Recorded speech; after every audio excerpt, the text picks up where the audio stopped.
রাজধানীর ইসিবি চত্বরের বিজে টাওয়ার। এই বিল্ডিংয়ে এসএসএফ এর সাবেক মহাপরিচালক মুজিবের ৮টি ফ্ল্যাট, ডিজিএফআই এর মনিরের ৭টি ফ্ল্যাট এবং তার পাশের ওসি টাওয়ারে ২টি ফ্লোরের মালিক সেনাবাহিনীর সাবেক কর্মকর্তা জিয়াউল আহসান বলে তথ্য আছে বাংলা এডিশনের কাছে। প্রশাসনের এসব কর্মকর্তাদের বিরুদ্ধে আমাদের অনুসন্ধান চলমান। তবে প্রশাসনের বিরুদ্ধে অনুসন্ধান করতে গিয়ে প্রশাসনের মধ্যে লুকিয়ে থাকা একজন দুর্ধর্ষ ভূমিদস্যুর সন্ধান পেয়েছে বাংলা এডিশনের অনুসন্ধানী দল। এটা তো প্রাণ আচার, আমাকে একটু দিস। ঠিক যেন ঘরের আচার, প্রাণ আচার। আমাদের পাওয়া তথ্য অনুযায়ী র্যাবের সাবেক মহাপরিচালক এবং ঢাকা মেট্রোপলিটন পুলিশের কমিশনার বেনজির আহমেদ, সাবেক স্বরাষ্ট্রমন্ত্রী আসাদুজ্জামান খান কামাল সহ রাজনৈতিক ক্ষমতাসীন ও প্রশাসনের উচ্চ পদস্থ কর্মকর্তার হয়ে রাজধানীর বিভিন্ন এলাকায় জমি দখল করতেন অনলাইন আক্তার ওরফে আক্তারুজ্জামান। মানিকদের বাসিন্দা ও সাবেক সেনা সদস্য ফিরোজ মিয়া বাংলা এডিশনকে জানায় ২০০৬ সালে জমি ক্রয়ের পর ঘর তৈরি করে সেখানে বসবাস শুরু করেন তিনি। ২০২৪ সালে নির্বাচনের পর ওই জমি কিনতে চাইলে তিনি রাজি না হওয়ায় জমি জোরপূর্বক দখল করে নেন অনলাইন আক্তার ওরফে আক্তারুজ্জামান। আগে আমার অফার ছিল বাড়িটা বেচার জন্য, আমি বেশি নেই বিজায় এরা রেস্টুরেন্টের পরে এই বাড়িটা দখল করে। ফিরোজ মিয়া আরও জানান, তার বাড়ি জবরদখল করে বাড়ি ঘর থেকে সকল মালামাল লুট করে নেন আক্তারুজ্জামান ও তার দলবল। জমিতে ফিরোজ মিয়ার প্রবেশ ঠেকাতে জমির চারপাশে প্রাচীর দিয়ে সেখানে গার্ড বসিয়ে রাখে আক্তারুজ্জামান। সেই সাথে দিতে থাকে প্রাণ নাশ সহ বিভিন্ন হুমকি ধামকি। প্রায় ৩ লাখ টাকা ফার্নিচার ছিল আর উত্তরে বিভিন্ন রকমের ফার্নিচার ছিল। আমরা তেলে বর্ণ বাড়ি চলতাম। এরপরে গ্যাপ ছিল না, পানি উঠে গেছিল, পানি পানি উঠে দেওয়া করে আমরা যেমন ওই উপরে বাটানি থেকে এরপরে টন পানি টুবে গেছে। এরপরে এরা ওই সাইডটা বাউন্ডারি দিয়া দেখতো, বাউন্ডারি দিয়া আমাদের পথ আটকায় দি সাইড না, আমরা আসতে পারিনি, আমাকে আসতে দেওয়া হয়নি। এরা দেখায় রেখা দিতে, আমার ওই যে দারোয়ান রেখা দিতে, গেট করে দারোয়ান রেখে দিতে, আমরা ভিতরে ঢুকতে পারি না। আমরা কেন ওই যে এই গণমাধ্যম কর্মীরা ঢুকতে পারেনি। ফিরোজ মিয়ার স্ত্রীও একই অভিযোগ করেন আক্তারুজ্জামানের বিরুদ্ধে। পানি কমছে পরে আমরা ভাবছি যে আবার ঠিকঠাক করে আমরা ইয়ে করবো। এর মধ্যে এই আক্তার 2024 জানুয়ারির 22 তারিখে আমার এই বাড়ি দখল করে। তিনি আরও জানান, শেখ হাসিনার পতনের 2 দিন পর আক্তারুজ্জামান পালিয়ে গেলে তারা নিজ বাড়ির দখল ফিরে পেয়েছেন। এরপরে জমি ফেরত পাইলাম ওই যে সরকার পতনের 5 তারিখে সরকার পতন হয়, 7 তারিখে ওরা এখান থেকে বাইকে যাওয়ার পরে এখন আমরা আমাদের জমি আমরা ফিরে পাইছি। ছাত্র জনতার গণ অভ্যুত্থানে শেখ হাসিনা সরকার পতনের পর ফিরোজ মিয়া নিজের জমির দখল পেয়েছে, কিন্তু এখনও আক্তারুজ্জামানের জবরদখলে আছে ওই এলাকার প্রায় ডজন খানেক মালিকের জমি। ২০১৬ সালে মানিকদি এলাকার আইয়ুব মিয়ার জমির উপর নজর পড়ে আক্তারুজ্জামানের। প্রথমে নামমাত্র মূল্যে জমি ক্রয়ের প্রস্তাব দিলে তাতে রাজি হয়নি আইয়ুব মিয়া। পরবর্তীতে আইয়ুব মিয়াকে প্রশাসন গুম করে অমানবিক নির্যাতন চালিয়ে তার জমি দখল করে মার্কেট গড়ে তুলেছেন।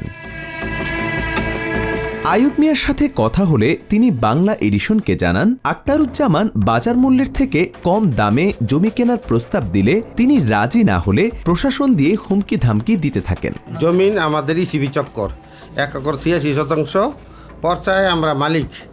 এই জমিনটা অনলাইন অনেকবার দাম টাম বলছে, নেতা মতা দিয়া অনলাইন রাখতার দাম বলছে কম রেট দেখে আমরা বিক্রি করি নাই, দেখে আমার বেনজির বা জিয়াউল হাসান দিয়ে আগে দিয়ে আমার ট্রিটমেন্ট দেওয়া হতো। তিনি আরও জানান, র্যাবের সাবেক মহাপরিচালক বেনজির আহমেদ তার অফিসে ডেকে নিয়ে জমি না দিলে হত্যার ও গুম করার হুমকি দেন। তাতেও কাজ না হলে সাদা পোশাকে প্রশাসন দিয়ে তাকে তুলে নিয়ে গিয়ে নির্যাতন করে মৃতপ্রায় অবস্থায় ফেলে রেখে যান। বলছে ডিবির পরিচয় দিয়ে আমার নিয়ে গিয়া গাড়িতে উড়াইয়া আমারও অনেক অত্যাচার করে, 3-4 ঘন্টা পিটানোর পরে হাত 3টা আঙ্গুল কাইটা ফেলায়। কারণ পরে গাড়ির ভিতরে ওরা মাইরা ফালাই দিছে মতন, ওরা জানে যে আমি মারা গেছি, আমার নদীতে ফালাই দিব। ফালা দেওয়ার পরে তখন ওন থেকে নদীর ফালায় নাই, একটা বাউন্ডারি ওয়ালের ভিতরে ফালাই দিয়া তারা চলে গেছে গা। এক পর্যায়ে আইয়ুবের জমি দখল করে সেখানে মার্কেট গড়ে তোলেন বেনজির আক্তারেরা। এখনও পর্যন্ত তার জমি জবরদখলে আছে বলে তিনি জানান। জোরভাবে দল করে রাখছে। বেনজিরদের জিয়াউল হাসানের স্বরাষ্ট্রমন্ত্রী হুমকি কথা বলতো, তারা আমার রিংও দিচ্ছে, হুমকিও দিচ্ছে অনেক। এই অবস্থায় আছে আজকে 2015-তে আমার মারা দেরি করছে, 2015-তে ডিসেম্বরের 8 তারিখে নিয়ে বাইরে ফেলাইছি। এই পর্যন্ত জমিন তারা দল করে বিভিন্ন মার্কেট করে পয়সা রয়েছে। আইয়ুব মিয়া আক্তার বেনজিরদের অত্যাচারের পর প্রাণ রক্ষা পেলেও তার আপন ভাই পুলিশি নির্যাতনে নিহত হয়েছেন বলে অভিযোগ করেন পরিবার। এই অবস্থায় এক ভাই তো টেস্ট দেওয়ার পরে চাকরি করতে, সরকারি চাকরি ছাড়াইয়া তারা বলছে অনেক টাকা পয়সা দিমু, কিচ্ছু দেয় নাই। আরও কি ট্রিটমেন্ট দিছে, বাসায় এসে একদিন পরে সে মারা গেছে। আইয়ুব মিয়ার আরেক ভাইকে আয়নাঘরে রেখে নির্যাতন করে পঙ্গু করেছে বলেও আক্তার বেনজিরদের বিরুদ্ধে অভিযোগ করেন আইয়ুবের পরিবার। ক্ষমতাধর ভূমিদস্যু আক্তারের ক্ষমতার উৎস জানালেন স্বপ্না খাতুন নামের একজন ব্যবসায়ী। তিনি জানান, আক্তারুজ্জামান এই এলাকায় লজিং পড়াতেন। তার হোটেলে খাবার খাওয়ার সূত্র ধরে তার সাথে পরিচয় হয়। পরিচয়ের পর স্বপ্না খাতুনের টাকায় জমির ব্যবসা শুরু করে আক্তার। পরে বলছে, ম্যাডাম আপনি টাকা দেন, দিলে আমি সব কিছু করবো, টাকা আপনার পুঁজি যা দিবেন তা আমি দিয়ে দিব। তো পরে আমি আবার দিলাম, আমার কিছু স্বর্ণ ছিল, ওইগুলো বিক্রি করে সব কিছু বিক্রি করে ওর কাছে দিলাম।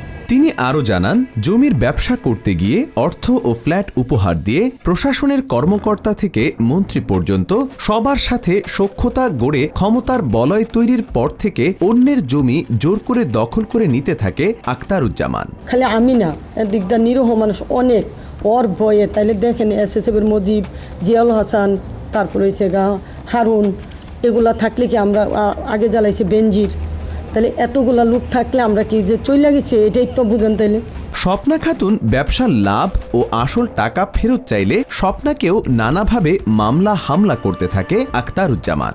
বাংলা এডিশনের ক্যামেরায় কান্না ভরা কণ্ঠে সেগুলো জানালেন স্বপ্না খাতুন। 2টা মামলা, মানে একলগে 2টা মামলা দিছে, হিরোইনের একটা, তারপরে ওই যে মাদকের একটা, 2টা মামলা। মানে ও যে এত অমানুষ, মানে প্রত্যেকটা লোকের সাথে, খালি আমার সাথে না। মনে করেন আমার 8টা মাস, আমার পরে আমার হাজব্যান্ডও মারা গেছে। আমি জেলে যাওয়ার 3 মাস পরেই সে মারা গেছে, 3 মাস না 2 মাস। এই আক্তারুজ্জামান জুলাই বিপ্লবে ছাত্র জনতা হত্যা মামলার আসামি হয়ে গা ঢাকা দিয়েছেন, কিন্তু জবরদখল করা জমি নিজ দখলে রাখতে এখনও প্রশাসনকে ব্যবহার করছে বলে অভিযোগ করেন স্থানীয়রা। ফয়সাল ফাহাদ, বাংলা এডিশন।